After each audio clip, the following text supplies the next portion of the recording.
about you, but I think it's a good rule of thumb that if Willem Dafoe randomly shows up at your house wanting to rent your basement, you should probably just say no.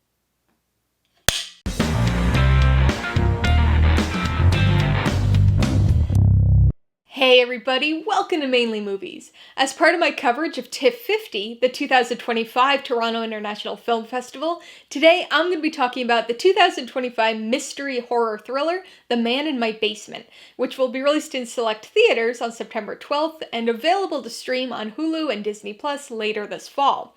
If you're new here, please consider subscribing for a variety of movie-related content, like reviews, rank lists, and recommendations.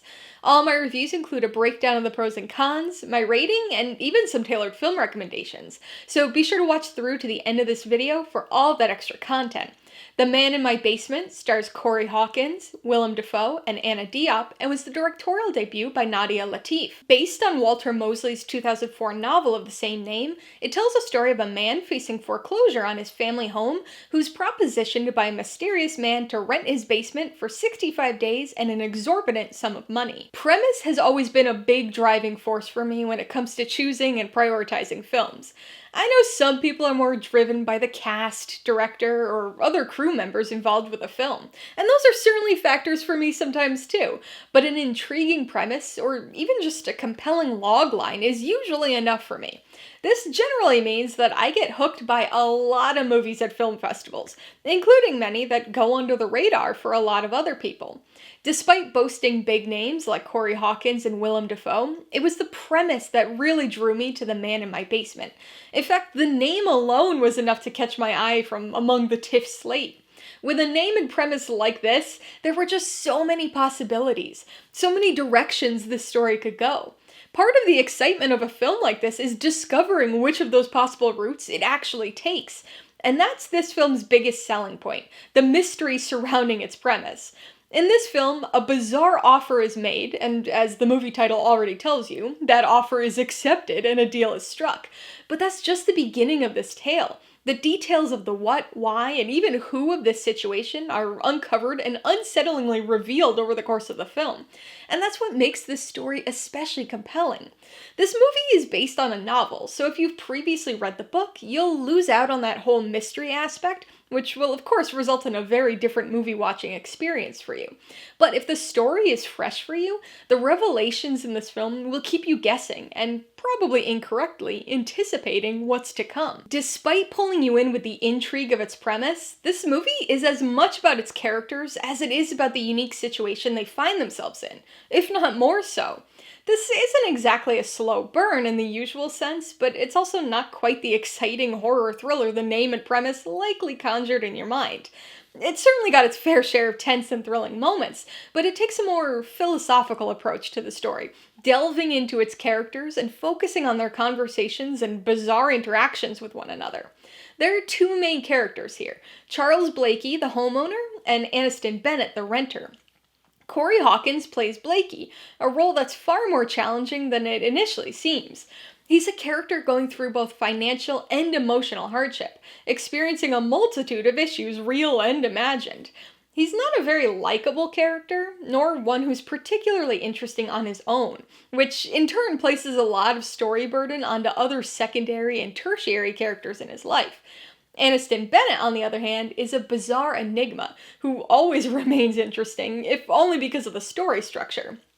Willem Dafoe plays this titular man in the basement, and even though the specifics of the plot may elude your expectations, the way he plays this character is exactly what you'd expect.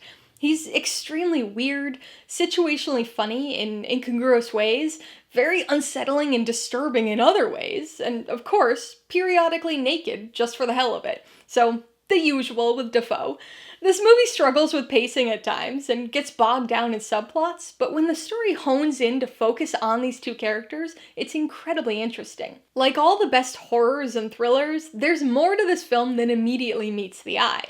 Sure, the mystery and tension of the literal plot can be exciting, but the film has an extra level, a basement, if you will, in which its themes, commentary, and secrets lie. The Man in the Basement touches on a number of thematic concepts, some of which are handled better than others. The themes specifically integrated into the core plot work quite well, whereas the ones that pop up in the out-of-the-house subplots feel a bit more tacked on and come across a little heavy-handed and muddled as a result. I think this is the type of movie that can be interpreted in a number of different ways, but most of the themes seem to link back to the idea of being haunted by the past. It's a movie that deals a lot with trauma and the different forms of guilt that the characters are unable to escape from. This is all further compounded by family legacy, cultural heritage, and expectations. And so this movie's about the boxes that we can find ourselves trapped in, sometimes put there by other people or society in general, but also, more provocatively, the boxes we put ourselves into. So in many ways, this film explores how people can often find themselves stuck, unable to get the wheels of their life turning again. There are a lot of themes that come together here, forming an interesting blend of literal and metaphorical, of supernatural and paranoia, and of real and imagined, all working towards uncovering the mystery of the man in the basement, and revealing the story and character of the man in the house. Alright, let's talk about the pros and cons. The biggest pro is definitely the mystery. This film has a number of things going for it, but it's the mysterious premise that really drives the story. It's the type of premise that could play out in so many different ways, with each new revelation sparking even more possibilities, and keeping the audience perpetually guessing and on edge every time the focus returns to the titular man in the basement. Speaking of which, the second pro is Willem Dafoe. Admittedly, this type of role is right in his usual wheelhouse, so it kind of feels like he's just playing himself at this point, but even so, his presence is a highlight. He delivers everything you'd hope to see from him. The disconcerting oddity, the off-kilter and humorous line delivery, not to mention some things you probably don't want to see, but are still treated to in classic pantsless Dafoe fashion. It may seem obvious considering the movie's title, but this film functions best when it's focusing on the man in the basement, and Dafoe's performance is a big factor in that. On the con side, the biggest issue is the pacing. It's a bit slow to start, and even though there are some moments of tension that keep things engaging, this film really only moves during the scenes in which Blakey and Bennett are interacting, or the ones in which there's a threat of them interacting. Anytime the story pulls away from these interactions, it quickly slows down, and even occasionally drags as extraneous characters and subplots are added to the story. Before I give you my rating and recommendations, I want to remind you that if you're interested in buying The Man in the Basement, or any of the other films I mentioned today, I do have affiliate links for all of them in the description below.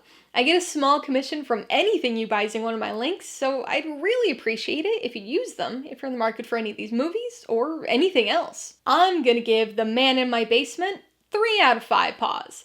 It's a movie primarily driven by the intrigue of the mystery surrounding its unusual premise.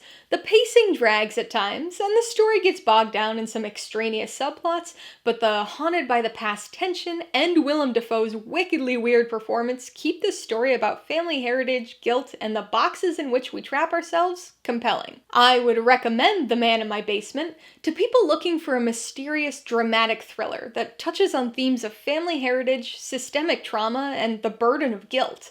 While not a slow burn in the classic sense, this movie may feel a bit sluggish to some people, especially if they're expecting a more traditionally exciting thriller or horror film.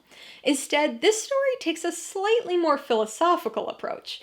Fans of the book may appreciate this adaptation, but those who have read it will definitely miss out on the mystery aspect of the story, which is arguably the film's greatest asset. If you liked The Man in My Basement, I would recommend The Piano Lesson. Adapted from the play of the same name, this period piece tells the story of a family embroiled in an argument over what to do with their central family heirloom, a piano. This one's a bit stagey in presentation, but the ghostly supernatural undertones significantly enhance this story about family legacy and the ghosts of our past. If you'd like another social thriller, you should check out Parasite. This Korean Best Picture winner is a thriller and pitch-black comedy about a poor family who infiltrates the lives of a wealthy family, and is another film loaded with social themes, the most prominent being class inequity. It's entertaining, it's tense and unpredictable, and it's another movie that features a very important basement. And if you'd prefer something slightly more comedic, you might want to watch The People Under the Stairs. This Wes Craven film is tonally very different, functioning more as a campy satirical horror than a mysterious dramatic thriller. That said, this is still another movie featuring a secret-filled house, capitalism and family legacy themes, and social commentary about oppression, exploitation, and class differences. Alright, a couple questions for you guys. Number 1, have you seen The Man in My Basement? If so, what'd you think of it? And number 2, what's your favorite movie in which a basement plays an integral role in the story? Be sure to leave your answers in the comments below so we can get a discussion going. Alright, so if you got some enjoyment, insight, or information out of this review, I'd appreciate it if you'd hit that like button. And if you haven't done so already, please hit subscribe if you're at it to see more videos like this. Till next time, this has been Alyssa with Mainly Movies, the way life should be.